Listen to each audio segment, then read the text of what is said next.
Hello bachcho, let's read this question. The question says, if the light of wavelength lambda is incident on metal surface, the ejected fastest electron has speed v.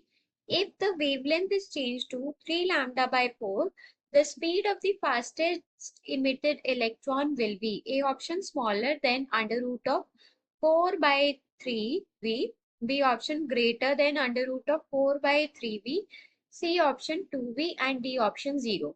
सो यहाँ पर हमारे पास जो की concept use होगा वो है हमारे पास Einstein's equation of photo electric effect. Einstein equation of photo electric effect.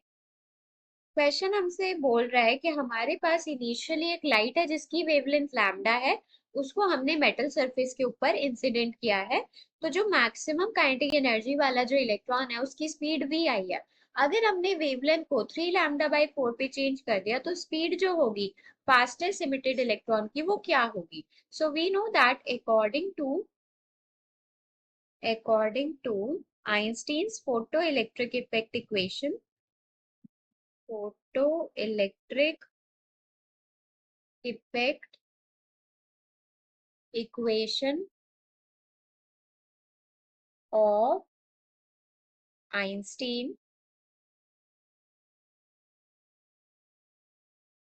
hc by lambda equals to pi plus kinetic energy maximum is half m v square. So initially जो first situation है उसमें हमने lambda wavelength की light use करी है, सो hc by lambda equals to pi plus pi work function होता है plus half M. v जो है वो हमारे पास मैक्सिमम स्पीड है इमिटेड इलेक्ट्रॉन की। नेक्स्ट क्या है हमारे पास जो वेवलेंथ है अभी लैम्डा की जगह 3 लैम्डा बाई 4 हो गई है, so that will be equals to pi, तो कांस्टेंट रहेगा plus half M V dash square. तो यहाँ से हम क्या बोल सकते हैं 4/3 into H C by lambda की वैल्यू हम 5 plus half M V square के इक्वल पुट कर सकते हैं, so this will be equals to 5 plus half mv square, that will be equals to 5 plus half m v dash square.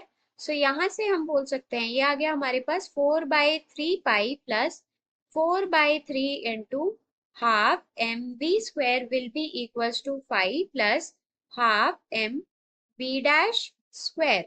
so here this will be equals to ये हो जाएगा हमारे पास 4/3 पाई minus 5 plus 4/3 into half m v square, that should be equals to half m v dash square.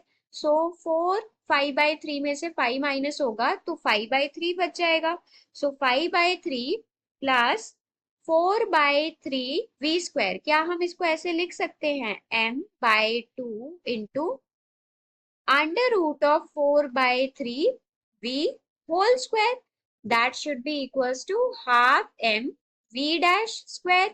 so यहाँ पर क्या होगा ये हो जाएगा हमारे पास, तो यहाँ पर हम आसानी से बोल सकते हैं m से m अगर कैंसिल होगा तो ये हो जाएगा π/3m plus 1/2 into under root of 4/3 v whole square, that should be equals to v dash square by 2. So v dash square की जो वैल्यू होगी यहाँ से अगर हम सॉल्व करेंगे तो हम आसानी से बोल सकते हैं कि हमारे पास जो v डैश की जो वैल्यू होगी उसमें हमारे पास अंडर रूट ऑफ 4/3 v में कुछ ऐड हुआ होगा, so this will be greater than under root of 4/3 into v. So here correct option will be B option, that is greater than under root of 4/3 into v. So here B option is correct. Hope you understood it well. Best of luck.